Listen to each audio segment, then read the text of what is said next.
Hello everyone, welcome back my channel simplify seated में आप सभी का स्वागत है। आज की वीडियो में हम लोग देखेंगे समास। ये हिंदी का टॉपिक है।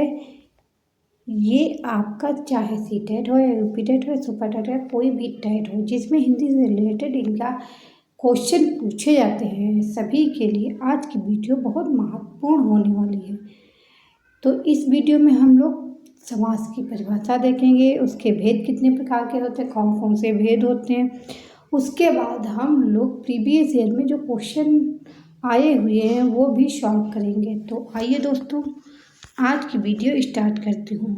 तो सबसे पहले हम लोग जानेंगे कि समास क्या होते हैं। समास की परिभाषा देखते हैं कि समास किसे कहते हैं। ओके, समास दो या दो से अधिक शब्दों के मिलने से बने शब्द को सामासिक पद या समास कहते हैं। क्या कहते हैं? या तो सामासिक पद कहते हैं या समास कहते हैं। समास 6 प्रकार के होते हैं। कितने? 6 प्रकार के। अब प्रकार कौन कौन से हैं? अव्ययीभाव समास, तत्पुरुष समास, द्विगु समास, द्वंद्व समास, कर्मधारय और बहुब्रीहि समास।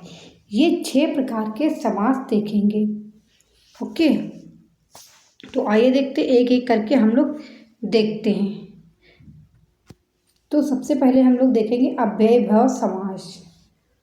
जिन शब्दों के प्रारंभ में उपसर्ग लगा हो उसे अव्ययीभाव समास कहते हैं। इसमें क्या होता है दोस्तों? पहला पद यानी जो पहला पद प्रधान होता है और वह अव्यय होता है, जैसे यथा, निर, आ, अन, प्रा, प्रति आदि ये उपसर्ग लगे होते तो वहाँ पे कौन सा समास होता है? अव्ययीभाव समास। जैसे यथाशक्ति यानी शक्ति के अनुसार, अजन्म जन्म भर, सपरिवार। देखिए आ लगा हुआ है या यथा लगा है, शा लगा है, सपरिवार, प्रतिदिन यानी इसमें उपसर्ग का प्रयोग हुआ है। यथा समय, समय के अनुसार। तो इसकी ट्रिक आप लोगों को पता चल गई कि जिसमें उपसर्ग लगा उसे अव्ययीभाव समास कहते हैं। अगला समास देखिए तत्पुरुष समास। अब हम लोग जानेंगे कि तत्पुरुष समास की ट्रिक क्या है। तत्पुरुष समास वह समास है जिसमें उत्तर पद प्रधान होता है, अर्थात प्रथम पद गौड़ होता है और उत्तर पद की प्रधानता होती है। वह समास करते वक्त बीच की विभक्ति का लोप होता है, यानी इसमें बीच की विभक्ति का लोप होता है। इस समास में आने वाले कारक चिन्हों को से, के, लिए, से, का, की, के, में, पर आदि का लोप होता है। अब देखिए तत्पुरुष समास के भेद कितने प्रकार के होते हैं? 6।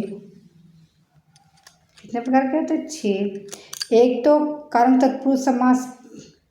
कर्ण तत्पुरुष समास के द्वारा, संप्रदान तत्पुरुष समास के लिए इसमें कर्म को का प्रयोग है और कर्ण के द्वारा संप्रदान के लिए अपादान तत्पुरुष से यानी अलग होना, जिससे वृक्ष से पत्ते गिरते हैं। संबंध तत्पुरुष समास का, की, रे, रे। अधिकरण तत्पुरुष समास में और पर का प्रयोग किया जाता है, यानी इसमें 6 कारक का प्रयोग किया जाता है। ये इसकी मेन ट्रिक है। अब देखिए कौन कौन से तत्पुरुष समास हैं। सुखप्रद यानी सुख को देने वाला। देखिए को, सुख को प्रदान करने वाला, को का लोप है यहाँ पे। घुड़सवार, घोड़े पर सवार। देखिए पर का लोप है। प्रेम सागर, प्रेम का सागर। मतदाता, मत को देने वाला। जन्मजात यानी जन्म से उत्पन्न। गुणहीन, गुणों से हीन। देखिए से का लोप है। तो आप लोगों को इसकी ट्रिक पता चल गई कि तत्पुरुष समास को हम लोग कैसे पहचानेंगे। अब देखिए द्विगु समास। जिस शब्द में पहला पद संख्या का आया है वहाँ हमेशा द्विगु समास होता है, परंतु इसके कुछ अपवाद भी, जैसे त्रिनेत्र, चतुर्भुज यानी चतुर्भुज किसे कहते हैं? विष्णु को कहते हैं। त्रिनेत्र यानी शंकर जी। ये सभी संख्यावाची होते हुए भी बहुब्रीहि समास होते हैं, यानी इसका तीसरा पद प्रधान होता है। जैसे सप्त सिंधु 7 नदियों का समूह। पंचवटी पंचवटी यानी 5 वटों का समूह। नवरत्न 9 रत्नों का समूह। देखिए संख्यावाचक हुआ 9 रत्न यानी 9 रत्न। त्रिभुवन यानी 3 भवनों का समूह। चौमासा 4 महीनों का समूह। देखिए संख्या का प्रयोग हुआ है तो इसको भी आप लोग आसानी से पहचान जाए कि यहाँ पे द्विग समास होगा। अब देखिए द्वंद्व समास। जिस समास में दो पद प्रधान होते हैं द्वंद्व समास कहलाता है। इस समास के विग्रह में शब्दों के बीच में योजक चिन्ह का प्रयोग होता है।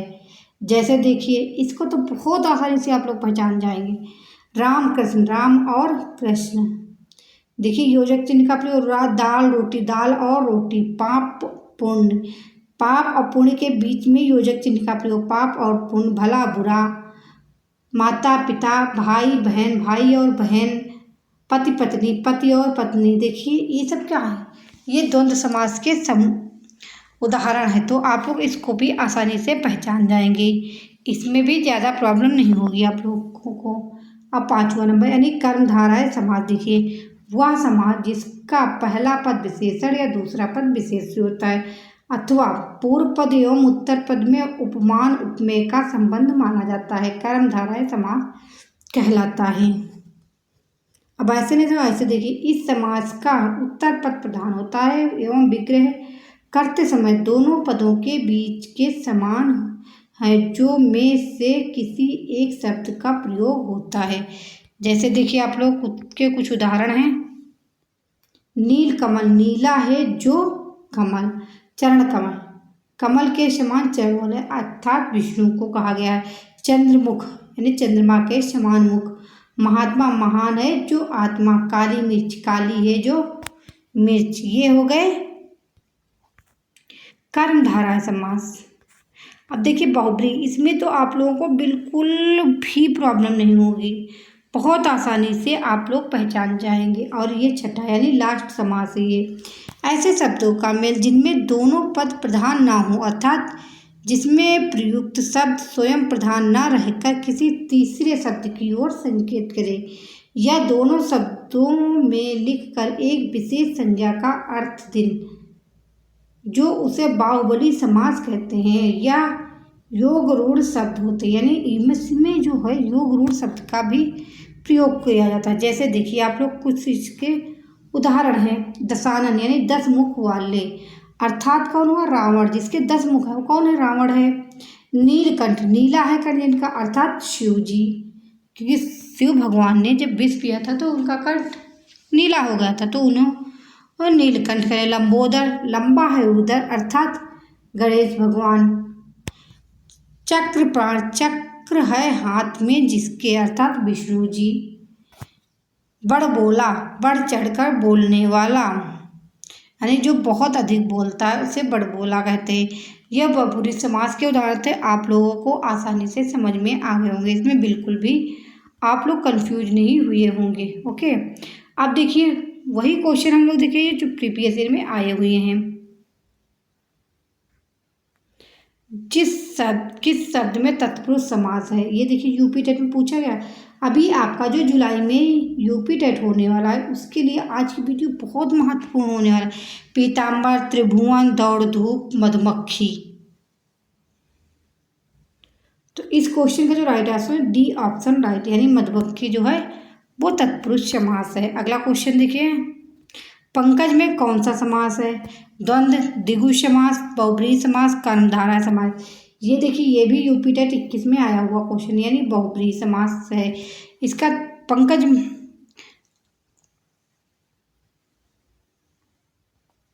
ओके यानी सी ऑप्शन इज राइट। चौराहा शब्द में समास है, ये भी 21 में आया हुआ क्वेश्चन। कर्मधारय, द्वंद्व, द्विगु, बहुब्रीहि यानी देखिए जैसे कि मैंने ट्रिक आप लोगों को बताई थी कि संख्या जिसमें संख्या आए शुरुआत में उसे द्विग समास कहते हैं। तो चौराहा यानी 4 राहों वाला यानी चौराहा, तो उसे इस क्वेश्चन का जो right answer C option is right. Okay, गौशाला में कौन सा समास है? ये भी यूपी टेट 18 में आया हुआ है। इसीलिए यूपी टेट की जो एग्ज़ाम होने वाला जुलाई में, उसके लिए तो आज की जो वीडियो है बहुत वरदान है। ओके, तत्पुरुष समास, द्वंद्व, द्विगु, बहुब्री। तो ए ऑप्शन इज राइट, यानी तत्पुरुष समास है। तो आप लोग मेरे चैनल को जरूर लाइक एंड शेयर करिए, जिससे मेरी सभी आने वाली वीडियो आप लोग आसानी से प्रोवाइड हो सके। देशभक्ति में कौन सा समास है? द्वंद्व समास, कर्मधारा है, तत्पुरुष समास, द्विगु समास। तो सी ऑप्शन इज राइट, यानी ये भी देखिए यूपी टेट में आया हुआ क्वेश्चन है। दिनकर में समास है तत्पुरुष, द्विगु, द्वंद्व, कर्मधारा है। तो ए ऑप्शन इज राइट, यानी तत्पुरुष समास दिनकर में है। ओके, यथाशक्ति में समास है। देखिए सारे क्वेश्चन वही उठाए मैंने जो प्रीवियस ईयर में आए हुए हैं। आप लोग जब प्रीवियस ईयर का क्वेश्चन पेपर उठा के देखेंगे तो आप लोगों को पता होगा कि यहाँ से क्वेश्चन कितने पूछे जाते हैं। अव्ययी भाव, तत्पुरुष, द्विगु, कर्मधारा है। देखिए यहाँ उपसर्ग का प्रयोग हुआ है, यथाशक्ति, यानी यथा का प्रयोग हुआ, तो इसीलिए ये अव्ययी भाव समास, यानी A option is right. Okay, सुख दुख में कौन सा समास है? द्वंद्व, द्विगु, अव्ययी भाव, कर्मधाराई। देखिए यहाँ पे योजक चिन्ह का प्रयोग हुआ है। सुख और दुख, जैसे माता और पिता, भाई और बहन, तो उसमें कौन सा द्वंद्व होगा, यानी योजक चिन्ह का प्रयोग हुआ, जैसा कि मैंने इसकी परिभाषा में बताया था।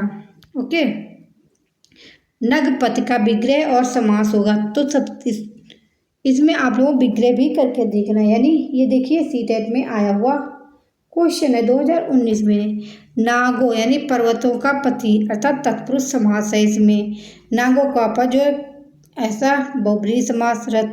रत्नो यानी नंग का पति, तत्पुरुष समास। नागो पर्वतों का पति जो कर्मधारा है। तो ए ऑप्शन इज राइट। ऐसे भी क्वेश्चन पूछे जाएंगे कि उसका विग्रह पे करवाएंगे और समास भी पूछेंगे।